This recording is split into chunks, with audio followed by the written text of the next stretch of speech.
சிற்பிகள்லாம் கட்டினா கூட அது அமைந்தது இந்த இடத்துல அமைய வேண்டும் என்று இருக்கின்றது. பத்துமலை கோயிலுக்கு முன்னால் இருக்கின்றது. அந்த இடம் அமைந்தது, வேலைக்கு எந்த சுணக்கம் வராமல் அமைந்தது.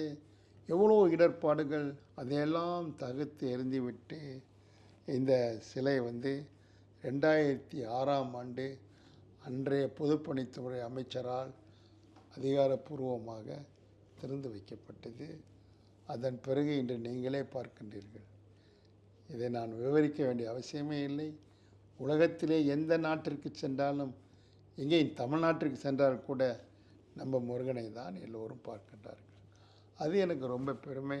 அதை நிறுவியவன் என்ற முறையில் எனக்கு பெருமை. எனக்கு உதவியவர்களுக்கு எல்லாத்துக்கும் அந்த பெருமை போய் சேரும். குறிப்பாக மலேசியா நாட்டில் இருக்கக்கூடிய இந்துக்கள், தமிழர்கள் அந்த பெருமை சேரும். எத்தனை முருகங்கள் வேண்டுமானாலும் எங்கு வேண்டுமானாலும் கட்டப்படலாம். அதற்கெல்லாம் எங்களுடைய ஆசையும் ஆதரவும் இருக்கின்றது. ஆனால் இதே போல் அமையாது. இது ஏனென்றால் இப்படித்தான் இருக்க வேண்டும் என்று முருகப்பெருமானை நினைத்து விட்டார். அதுதான் அது நடந்து முடிந்தது.